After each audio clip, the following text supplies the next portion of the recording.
Ano ba, Lando? Nasasaktan ako. Panay ang pics ni Jana habang hawak sa braso at hinihila siya ni Lando papunta sa likod ng kanilang bahay. Gusto mong makita ang nanay mo, diba? Kaya nga dadalhin na kita sa kanya eh. Ayan siya. Pagdating nila sa likod bahay ay marasi ang binitiwan ni Lando sabay tulak. Nakayuko siyang bumagsak sa lupa. Tumama pa sa maliliit na bato ang kanyang tuhod at palad, kaya naman napangiwi siya sa sakit. Kahit kailan talaga ay hindi marunong gumalang sa babae ang kanyang amain. Jana, isang garalgal at tila nahihirapang boses ang nagpaangat ng ulo ni Jana.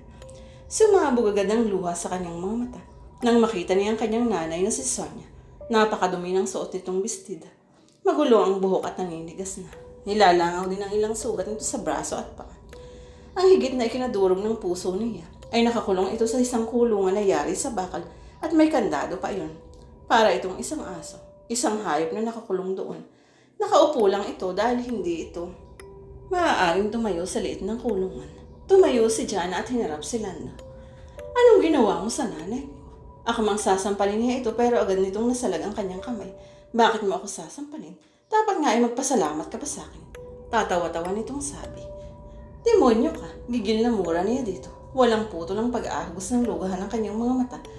Napakasakit para sa inang anak ang makita ang nanay nito sa kalunos-lunos na kalagayan gaya ng sa nanay niya. Parang kinuyumos ang puso niya sa sobrang sakit. Parang ilang lebong boses siyang sinaksak ng kutsilyo sa kanyang dibdib. Baliw na ang nanay mo, nasobrahan sa shabu, tapos kakaisip sa'yo, ayan na baliw. Kasalanan mo rin naman kung bakit nasiraan ang ulo yang si Sonia kung hindi ka umalis. Itinulak niya si Lando para makawala siya dito. Sa hawak pa lang nito ay nandidiri na siya. Kung hindi mo sana ako tinangkang gasaan, hindi ako aalis dito. Tilarikuran niya ito at lumapit sa kulungan ng kanyang nanay. Pinilit niyang buksan ang pinto niyon, pero matibay ang kandado. Muli siyang humarap kay Lando upang tanong kung nasaan ang susi. Nandito, turo nito sa bulsa ng pantalon nito, pero hindi ko siya ibibigay. Nagwawala ang baliw na iyan kapag pinakawalan. Perwisyo lang sa kapitbahay. Ibigay mo sa akin ang susi. Aalis na kami dito ni nanay. Isasama ko na siya. Ako na lang ang mag-aalaga sa kanya. Ipagagamot ko siya sa Maynila. Aniya sa pagitan ng pagpupunas ng luha. Malakas at nakakaloko na tinawanan lang siya ni Lando. Ano ako? Tanga. Hindi mo isasama si Sonia kung hindi ako kasama, Jana. Napakasama mo. Sinugod niya ito at pinagbabayo sa dibdib. Kanina mo pa ako tinatawag na hayop. Tapos magpapakahayop talaga ako. Hinawakan siya nito sa magkabilang kamay at itinulak. Napahiga siya sa lupa. Tatayo na sana siya ngunit inupuan siya agad ni Lando sa may tiyan niya. Nakaramdam siya ng takot nang makita niyang pagnanasa sa mga mata nito. Doon pa lang ay alam na niya agad ang gagawin nito sa kanya. Tulong! Mabilis na tinakpan nito ang kanyang bibig sa pamamagitan ng kamay nito. Dumakwang pa ito para dilaan ang kanyang pisngi. Ganun na lang ang kilabot na gumapang sa kanyang katawan sa ginawa nito. Nagpumigla siya pero wala siyang laban sa bigat ng parsa ni Lando. Alam mo bang gigil na ako sa Jana? Ilang beses kitang sinisilipan kapag naliligo ka. Nakita ko na ang lahat-lahat sa'yo, kaya alam ko kung gaano ka kasarap. Sa isip ay pinagmumura ito ni Jana. Kailangan niyang lumaban. Hindi siya makapapayag na magtagumpay ito sa balak nito. Hindi kailanman lalo na at nasa harap sila ng kanyang nanay. Napakademonyo talaga ni Lando. Hindi na ito binigyan ng galang ang kanyang ina at gagasain pa siya sa harapan nito. Sa gilid ng kanyang mata ay nakikita ni Jana si Sonia. Nakatingin lang ito sa kanilang ngunit lumuluha. Tila gusto nitong tulungan siya sa itsura nito. Ngunit alam niyang wala din naman itong magagawa dahil sa kalagayan nito. Sa wari niya ay totoo nga ang sinasabi ni Lando na nawala ito sa katinuan. Kung totoo man ang sinabi nito, na sobrahan ito sa bawal na gamot ay hindi niya alam. Nagumpisa nang gumalaw ang isang kamay ni Lando. Naglakbay ito agad sa kanyang dibdib. Halos maglaway pa nga ito sa lapit na sa kasabikan. Maring pumikit si Jana at nag-ipon ng lakas. Pagbukas ng mata niya, ay nakita niyang tinanggal na ni Lando ang kamay nito sa kanyang bibig. Ang akala yata nito ay hindi na siya lalaban porket pumikit na siya. Papalapit na ang mukha nito para halikan siya at mukha ngayon na ang hinihintay niyang pagkakataon. Ubod ng lakas na hinampas niya ang sarili niyang ulo sa ulo ni Lando. Malakas na napasigaw si Lando. Natumba ito habang sapo ang noo. Sa lakas ng pagkakahampas niya ay dumugong ang ulo ng hayop na lalaki. Kinapa niya ang sariling noo at nagpasalamat siya sa Diyos na wala naman siyang sugat o anuman doon. Medyo masakit nga lang. Hindi na siya nag-aksaya pa ng oras. Kahit medyo nahihilo pa ito manigo na siya at nilapitan si Lando. Kailangan niyang makuha dito ang susi. Tinadyakan niya ito sa mukha para mapasigaw ito. Isa pang tadyak ngunit nahawakan ito ang kanyang paa Dahilan ba para mawalan siya ng balanse at muling natumba? Hayop kang babae ka. Papatayin kita. Isang malakas na tadyak pa ang pinatama niya sa mukha nito at nakatulog na ito. Nang masiguro niyang hindi na ito gumagalaw, ay sakalang niya kinuha ang susi sa bulsa nito. Muli na naman siyang naiyak nang mabuksan niya ang kulungan ng kanyang nanay.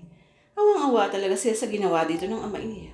Oo nga, siguro ay nasarayaan na ito ng bait, ngunit hindi iyon sapat na dahilan para ikulong ito na parang isang hayop. Masira ulo pa ang lando na iyon kaysa sa nanay niya.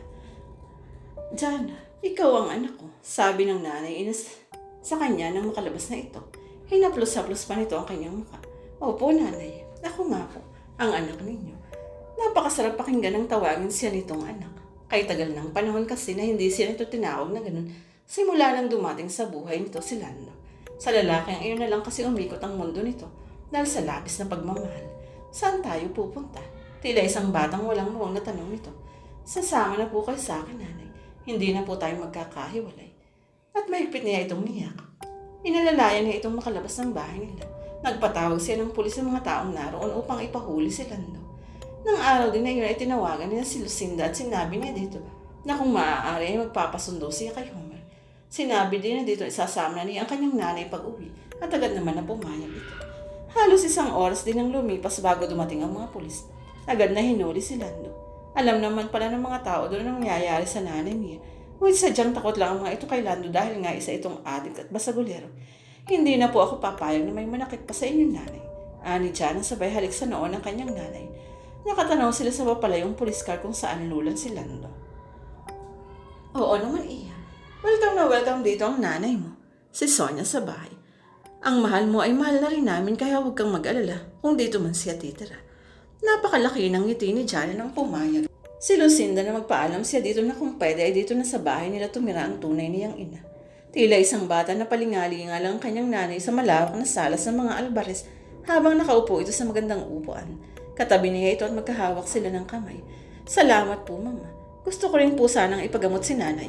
Dahil nasiraan po silang bait dahil sa gawa sa kanya ni Lando. Walang problema. Mamaya ay tatawagan ko ang kilala kong psychiatrist upang magamot ang nanay mo at bumalik sa normal ang isip niya. Pero bago iyan, iakyat mo muna siya sa guest room. Ako na ang gagamot sa mga sugat niya. Naku, ako na lang po. No, ako na, Jana. Ang gagawin mo ay magpahinga na sa iyong silid. Alam kong pagod ka. Magpahinga ka. Tumango siya. Tama ito. Ngayon lang niya naramdaman ang labis na pagod. Nagpasalamat siyang muli kay Lucinda at sa kanya ito dinala sa guest room sa 3rd floor. Ang kanyang nanay. Bago niya ito iwanan doon ay ginawanan muna niya ito ng halik sa pisngi na puno ng pagmamahal. Mabibigat ang hakbang ni Lucinda habang papunta siya sa guest room kung saan araw ng tunay na nanay ni Jana. Kasunod niya si Pilinan siyang may dala ng mga gamot na gagamitin niya sa paglilinis ng sugat ni Sonia. Hindi totoo na gusto niyang narito ang nanay ni Jana sa bahay nila dahil kung sakali ay magiging hadlang ito sa mga plano nilang mag-asawa. Pagbukas niya ng pinto ng guest room ay naabutan niyang natutulog si Sonia sa kama. Ang dumi-dumi nito at mabaho. Agad na nanlisik ang mga mata niya. Ipinasara niya kay Felina ang pinto at agad nilapitan si Sonia. Isang malakas na sampalang pinadako niya sa mukha nito kaya dali itong nagising. Bakit ka natutulog sa mabango at malinis na kamang iyan? Ang dumi-dumi mo. Sinabunutan pa niya ito sabay hila pababa ng kama. Umiyak lang ito sa ginawa niya at walang sinabing kahit anong salita. Takot na nakatingin lang ito sa kanya habang nakalupasay sa saingin. Nandidiri na binitiwan ni Lucinda ang buhok ni Sonia. Felina ang alkohol. Tumalima naman si Felina. Halos ibuhos na yung lahat ang laman ng alkohol sa kamay niya dahil diling-diri siya sa paghawak kay Sonia. Pakiramdam niya ay ilang milyong mikrobyo ang kumapit sa kanya. Felina, ikaw na ang bahala sa basurang iyan. Gawin mo ang sinabi ko sa iyo kanina. Opo, senyora. Anito at iniwan na niya si Felina at Sonia sa silid na iyon. Pagod na ibinaksak ni Jana ang kanyang katawan sa kanyang kama, ngunit may ngiti sa kanyang mga labi. Napakasaya niya dahil sa wakas ay magkakasama na ulit sila ng kanyang tunay na ina. Kahit naman inampon siya ng mga Alvarez ay hindi pa rin na ito nakakalimutan. Mahal niya pa rin ito. Nakikinikinita na niya na kasama na ito sa pagginhawa ng kanyang buhay. Nagpapasalamat din siya kay Lucinda na pumayag itong makasama niya, kanyang nanay sa bahay nito. Tunay ang napakabuti nito at ni Alberto. Hiling na lang niya na maging maayos ang lahat ngayon at wala nang maging problema. Hindi pa man nagtatagal sa pagkakahiga ay nakaramdam na agad ng pamimigat ng mga mata si Jana. Pumikit na siya upang matulog at magpahinga. Walang ideya si Jana kung paano siya napunta sa labas ng bahay ng mga Alvarez. Medyo madilim ang kapaligiran, ngunit hindi niya masabi kung gabi na ba o umaga pa. Tila nag-aagaw ang dilim at liwanag sa kalangitan. Bigla ay bumigat ang kanyang pakiramdam ng unti-unting bumuhos ang ulan. Tumakbo siyang papasok ng bahay at sa main door pa lang ay sinalubong na siya ni Lucinda at Alberto. Parehas nakasuot ng itim na damit ang dalawa. Magtatanong sana siya kung anong meron, ngunit natigilan siya nang may nakita siya sa loob ng bahay. Isang itim na kabaong. Bakit may kabaong? Sino ang patay? Nalilitong tanong niya sa sarili. Tuluyan na siyang pumasok sa loob ng bahay at naglakad palapit sa kabaong. Ganoon na lang ang lakas ng kabog ng dibdib niya sa bawat hakbang na ginagawa niya. Sa pagsilip ni Jana sa kabaong ay siring pagpatak ng luha sa kanyang mga mata. Hindi totoo ito. Nanay, halos panawa na siya ng ulirat sa pag-iyak nang malaman na ang tunay niyang inang nasa loob ng kabaong na iyon. Tumingin sina kina Lucinda at Alberto para itanong sa mga ito kung bakit namatay ang nanay. Pero naglakad na ang dalawa palabas ng bahay. Naiwanan siyang mag-isa na humahagulo at hindi malaman ang gagawin. Nanay, napabilikwas ng gising si Jana mula sa panaginip na iyon. Humihingal siya at may luha pa sa mga mata na parang totoong napanaginipan niya.